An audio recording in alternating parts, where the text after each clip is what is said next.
news across the world to stories here at home. This is the National News Broadcast. A very good evening to you. I'm Nitesa. And I'm Thilina Udayaratna. We begin with a look at the headlines for tonight. The Elections Commission states the counting of votes of the parliamentary election will commence on the day after the polls. The President instructs the respective Nilames not to permit spectators at the Peraharas due to COVID-19. The journey in search of the senior citizen of Polonnaruwa who penned the letter Agamatita Pamanak for the Prime Minister only. AJITH ROHANA says if the IGP had altered all sections as soon as intelligence was received, the Easter Sunday attacks could very well have been prevented.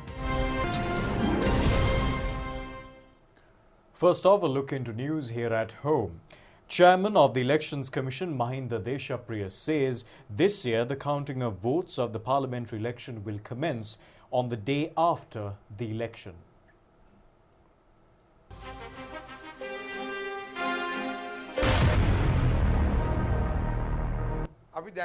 Speaking to Rupavahini, Chairman of the Elections Commission Mahinda Deshapriya said that the decision as of now is to begin the counting of votes on the 6th of August should the election be held on the 5th.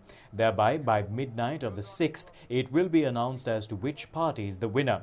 He, however, stated that the counting of preferential votes will be completed either on the 7th or 8th of August. The chairman of the Elections Commissioner further stated that formalities pertaining to postal voting have reached completion. He noted that only the postal voter applications of voters attached to the health sector need to be included.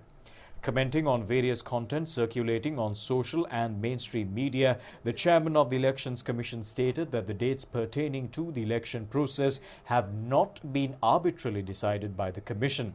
He called on the media not to publish news based on various pieces of information unless an official notification from the Elections Commission is received by them.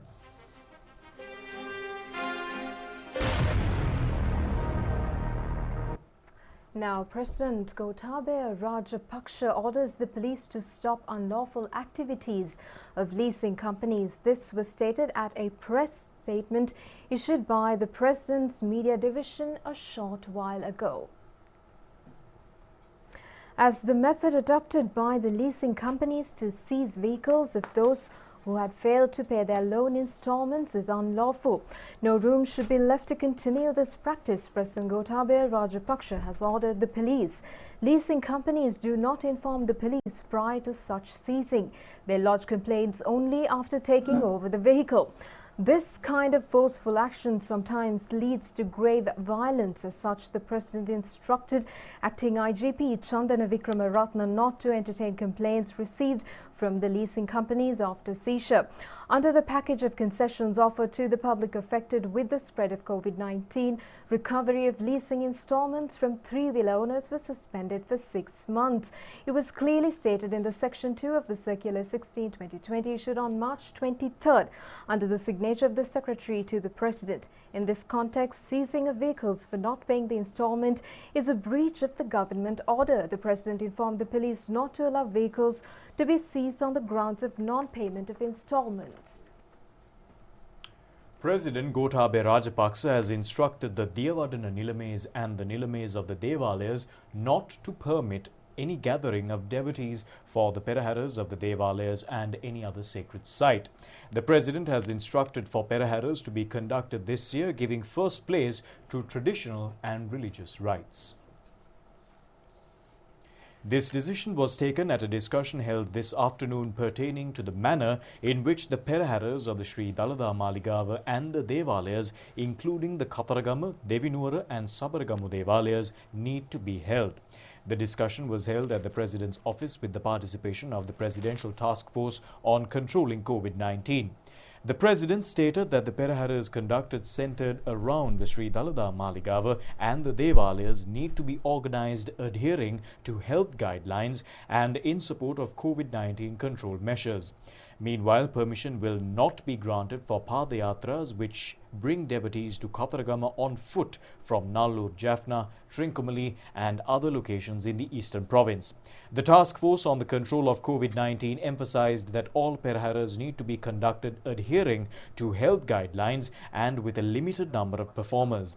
Performers arriving from many areas to participate in the Peraharas need to be obtained a report from the medical officers of health in their respective areas. The water cutting ceremonies also need to be conducted with a limited number of participants. President Gotabaya Rajapaksa said that the basic requirement is to conduct the respective Peraharas customarily and with a religious and cultural significance. However, this year the Peraharas need to be conducted without involving the public. At the discussion, it was also mentioned that arrangements have been made to telecast live the Kumbal and Randoli Peraharas of the Asala pageant and on all 10 days of the Peraharas that will parade the streets. The discussion was also attended by Minister Pavitra Vanyarachi and Presidential Secretary Dr. P.B. Jayasundara.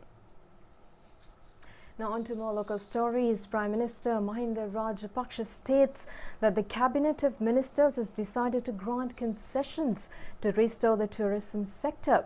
The Premier made this comment at a discussion held with stakeholders of the sector.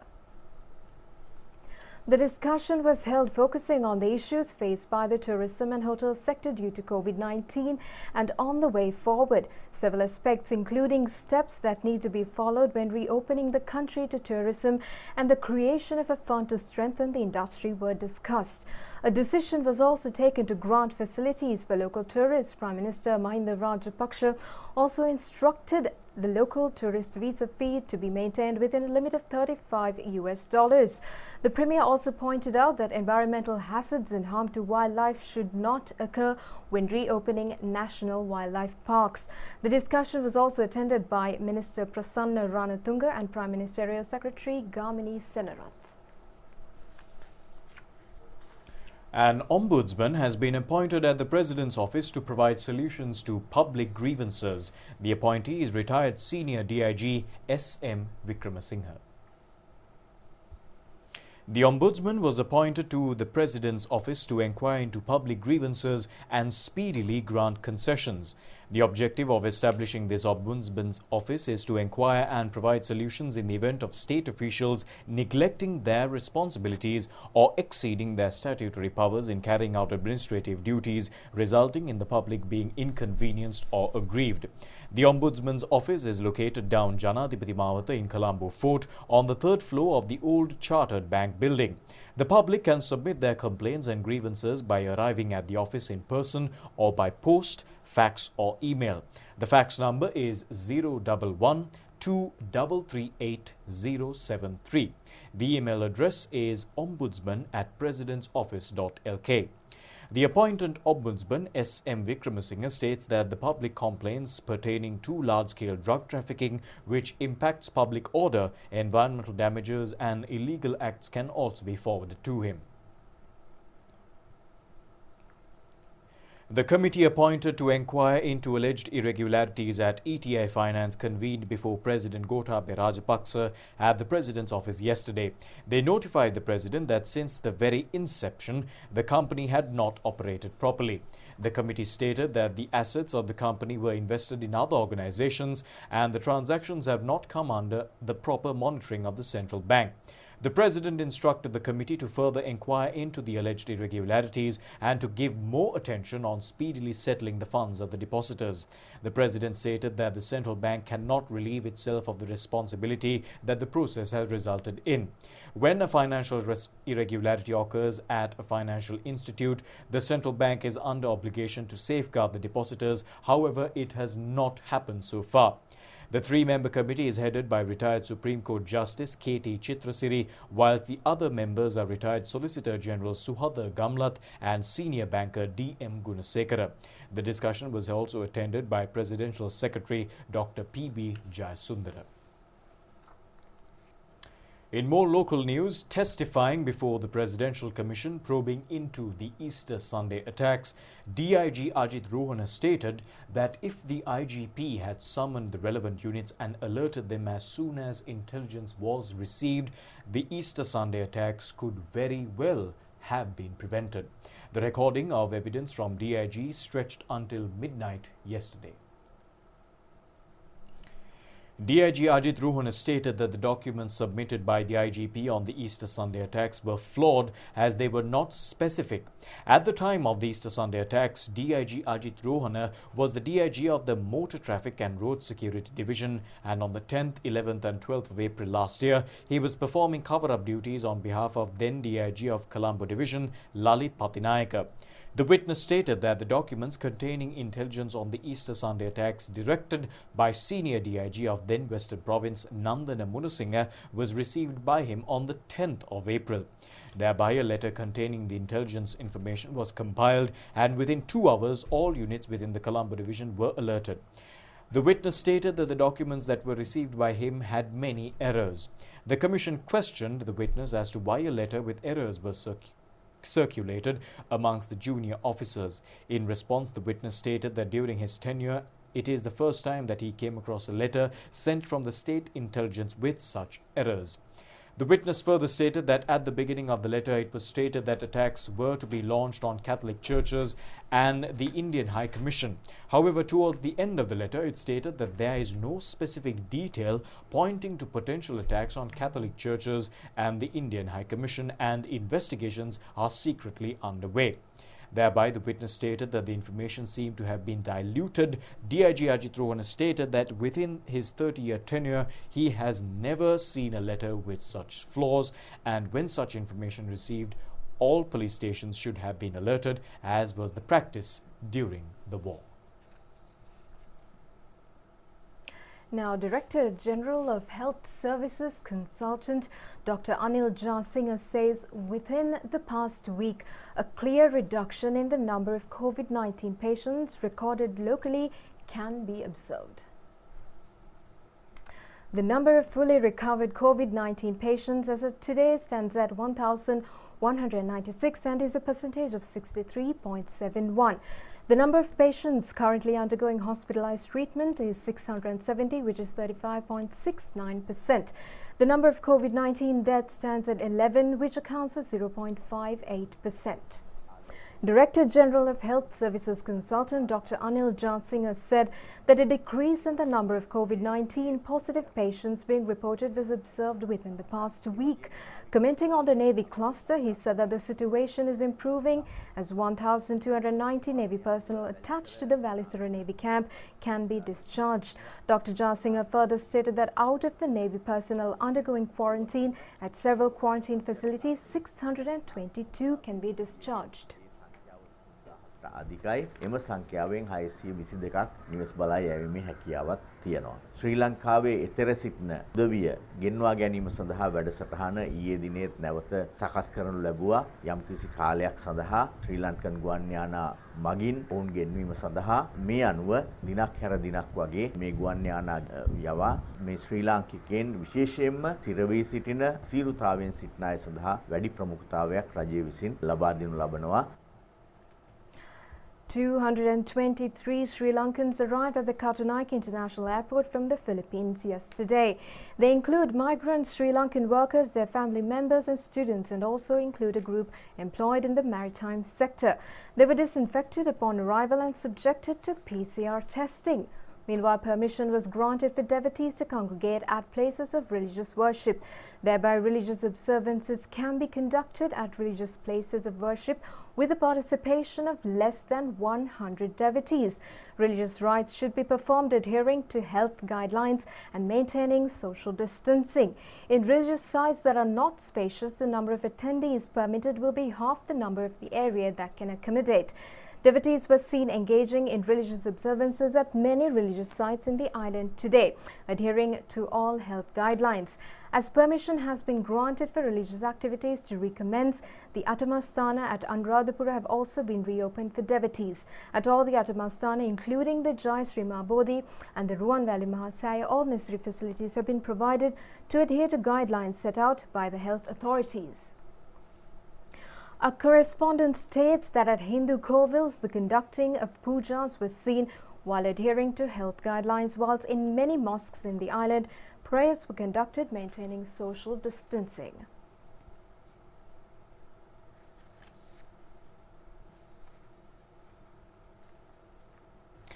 Yesterday, we reported on a letter titled Agramatya Mahinda Rajapaksa Atatama to the very hands of Prime Minister Mahinda Rajapaksa.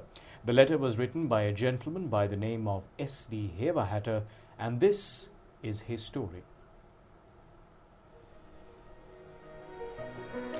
S.D. Hevahatta, who is a resident at Stage 1 Madirigiriya Polunnaruwa, aged 86, was a former village headman.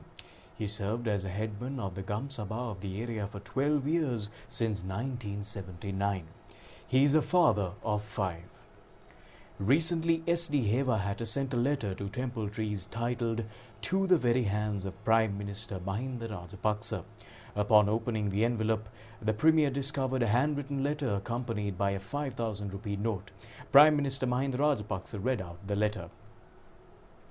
In the letter sent to the Premier, S.D. Hevahatta had continued in this manner. Prime Minister Mahinda Rajapaksa read from the letter, which noted that the support rendered by the public at the very beginning is amazing. The letter further requested the sender's 5,000 rupee contribution to be credited to the COVID-19 fund. S.D. Hevahatta had by post sent his 5,000 rupee elders allowance to be gifted to the COVID-19 fund. S.D. Hevahatta said that if he had more funds with him, he would have contributed more than just 5,000 rupees, as this is helping the people in their time of need. He says that at this moment when the entire world has been destroyed, it is fortunate for Sri Lanka to have recovered. ඔබතුමා මට කළ උදව් උපකාර අමතක නොකරමි. يعني කොයි කාලේ හරි මොකක් හරි කළා ඇති. ජනාධිපතිවරු 5 දෙනෙක් මේ රට පාලනය කෙරුවා. ඒක පුද්ගලයෙකුට පුළුවන් වුණේ නැහැ මේ කොටිස් රස්තාවාදේ නවත්තන්න. නමුත් ඒක මේ නායකයෝ අයමල්ලේ S.D. Hevahatta noted that several presidents have ruled the country, however none of them were able to end the 30-year-old civil war. It is as a result of this victory that they in Polunnaruwa are currently living happily. ගොවිතැන් කරගෙන ජීවත් වෙනවා.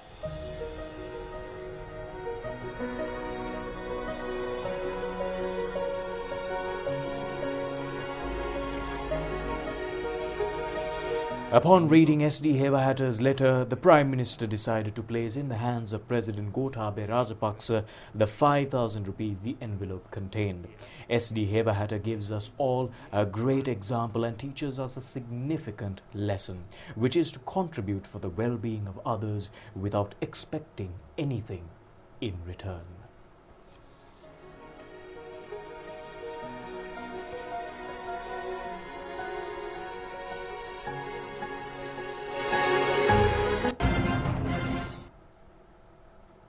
Now, the remains of the late president of the Ceylon Self-Employed National Three-Wheeler Association, Sunil Javadana, who was killed in an assault unleashed by the staff of a leasing company, currently lies at his residence in Casbava. The final rites will be conducted at the Borlasgama Common Burial Grounds on Sunday. The remains of the late Sunil Javadana were brought to his residence at Tanaima Road in Casbava this morning. A father of 3, he was 53 years at the time of demise. The late Sunil Javadana died last Wednesday after being brutally assaulted by a group of staff members of a leasing company located along Old Kottava Road at Mirihana in Nugegoda. The assault had occurred when the deceased had visited the leasing company in question to inquire into the confiscation of a three-wheeler of one of his friends due to leasing installments being in arrears. It was later revealed that this leasing company was not registered with the central bank. 8 arrests were made yesterday in connection with the assault, and the arrestees will remain until the 25th of this month. The police today inspected the premises of Chunmill Investments Private Limited, where the incident occurred. The documents of the organization were inspected and the staff were questioned.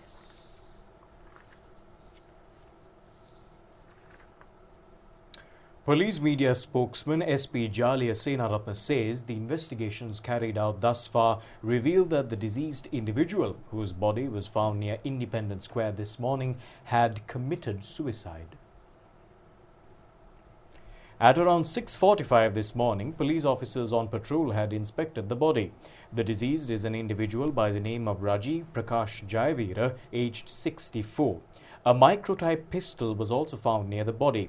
The deceased had served as a former executive official of a reputed airline company and had been the owner of an airline ticketing organization. Before attempting to suicide, it is reported that the deceased had sent a letter and an SMS to his brother mentioning his decision to take his own life. Later, as his brother, who could not locate his whereabouts, had lodged an entry with the police.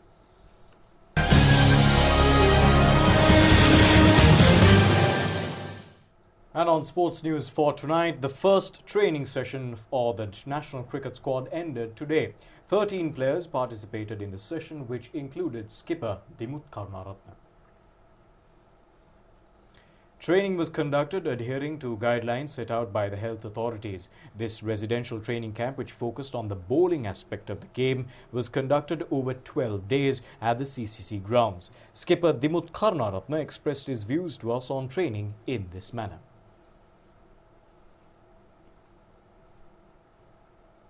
To be honest, for me, I feel really feel good. I think the last 80-90 days, it's not easy. You know, I'm getting a bit fat and strength is not here.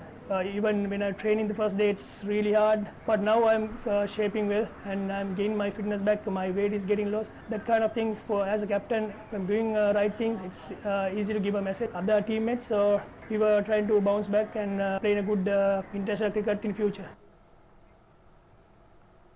Well, that's all we've got for you this evening from the Rupavahini English News. Join us once again tomorrow. Until then, take care. Thanks for watching. Good night. Good night.